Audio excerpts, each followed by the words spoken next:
Hi, my name is LaAnna, and I'm with the Fort Leavenworth Multicultural Gospel Service Children's Ministry. Today, I would like to tell you a story. I want to tell you the Easter story, but I would like to call it, or I would like to focus today on the plot, the preparation, the prayer, and the promises. But I'm going to tell you the Easter story. So let's begin with Matthew chapter 26. So I'm going to use these pictures because a lot of the times if I see things like a picture of something, it helps me to remember. So maybe that will help you as well. So Jewish leaders did not like Jesus. So many people had began following Jesus and they didn't like this. They did not want to lose their power and their wealth. So they gathered together with the chief priests and elders and they began to plot against Jesus.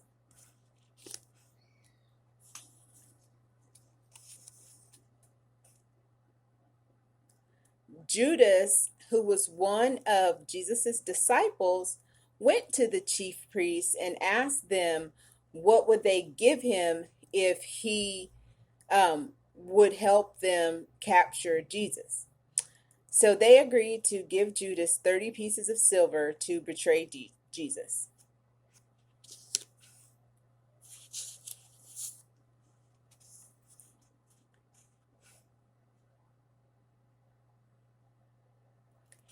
It was time to celebrate the Passover, and Jesus had told his disciples that one of them was going to betray him. The disciples were saddened by that news and they had questioned them. They questioned Jesus about which one of them was it going to be. Even through all of this, Jesus still knew what he had to do and he continued on. And as they were eating, Jesus took the bread and he blessed it. He broke it and he gave it to his disciples, telling them to eat it. And he took the cup, he gave thanks, and he gave it to them, telling them to drink all of it, that it is his blood that is shed for many for the forgiveness of sin.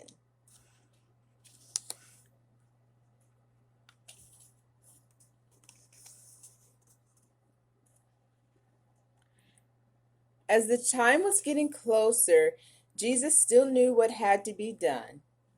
Jesus got sad. So he told Peter and two others to go with him to the Garden of Gethsemane so that he could pray. He needed the others to be alert. He walked away from them and he fell on his face before God and he asked, God, if it is your will, please allow a different ending. When he was done praying, he came back to where the disciples were and he found them asleep. He told them again to stay alert so that he could go and pray. Jesus went away a second time, praying to God, saying, if this is the only way, then your will be done.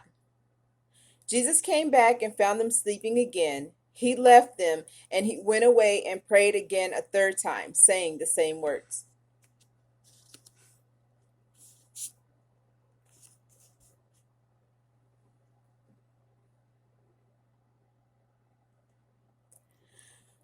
When he returned, he told Peter that it was time for him to be turned over to the sinners.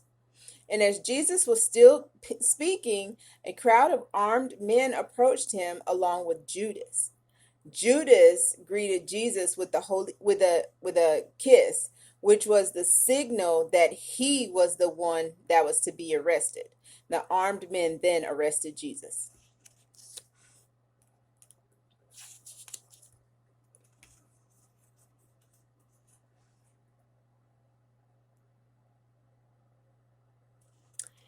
They took Jesus to stand before the high priest. They were looking for reasons to put him to death, but they could find nothing. Jesus remained silent while they accused him. The Sanhedrin then took Jesus to Pilate the governor. Pilate asked Jesus if he was the king of Jews, and Jesus answered, thou sayest. During the festival, it was customary for one prisoner to be released. So Pilate asked the people which prisoner did they want to be released. Did they want to release Jesus or did they want to release Barabbas? So the people voted to release Barabbas. So Pilate asked them what did they want to be done with Jesus, and they yelled, "Crucify him." So the soldiers took a hold of Jesus and they beat Jesus and they put a crown of thorns on his head. And they led him away to be crucified. They mocked Jesus, saying things like, "You saved yourself, now you saved others, now you can't even save yourself."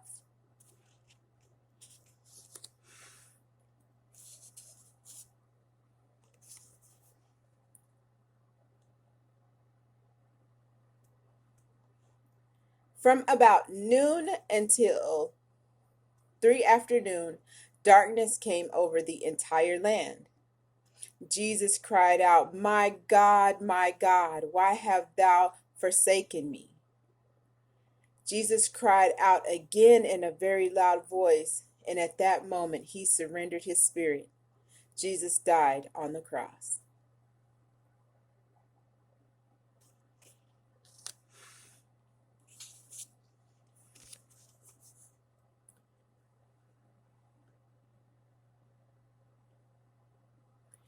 Joseph went to Pilate to ask for Jesus' body. He wrapped Jesus' body in a clean linen cloth and laid him in a tomb. He rolled a big stone in front of the opening and he left. The chief priests remembered Jesus' promise that after 3 days he would rise again. So he ordered for a guard to be placed in front of the tomb and the tomb to be sealed. They were afraid that Jesus' disciples would go in and steal the body and trick them into believing that Jesus had risen. So Pilate agreed.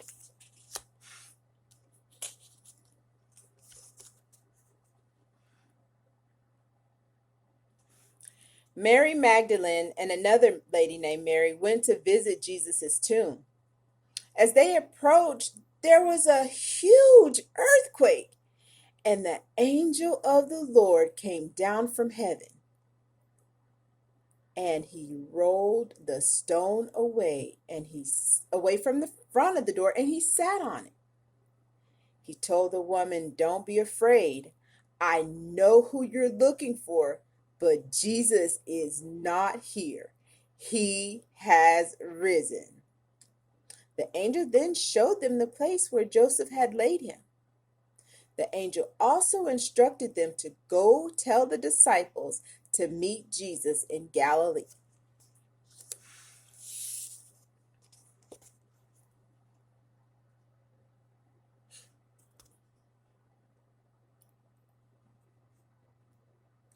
When the disciples met Jesus at the mountain, they worshiped, and some even doubted.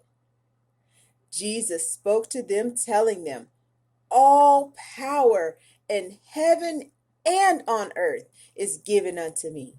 He also told them something. He said to go make disciples and to baptize them and teach them my commands. And he gave them this: "I am with you always, even until the end of time." There may be times when others may plot against us, but we must stay focused. Even during hard times, we have to prepare our hearts and our minds through prayer that we are able to forgive so that we can live in God's promises. So today I have told you the story of Easter. You have picked up your craft, your Easter craft by now. And inside of that, I would like to show you what is in there. So the first thing is talked about the Passover just a little bit. So here's a book to give you a little more overview of the Passover. And then you have a Last Supper sticker craft. Then you have the crown of thorns. It's just a replica of the suffering that Jesus went through for us. Then this is the cross that Jesus had to carry, his own cross that he was crucified on. And then this is the empty tomb. This is a prayer box. So once you finish this, you're able to write down your prayers and put it in there as often as you see fit. And this is your He Died for Me, but He Has Risen picture frame. This is so that you can remember that you are very important, so important that Jesus gave his life for you. So take your favorite picture of yourself and put it in here just as a reminder of how much Jesus loves you. And the last one is a bonus craft, and it's our Holy Week wreath. So there are instructions in there for this, for those who want to participate in that. Thank you so much for tuning in. Again, my name is LaAnn, and I'm with the Fort Leavenworth Multicultural Gospel Service Children's Ministry, where we love God and we love people. Thank you so much, and have a good day.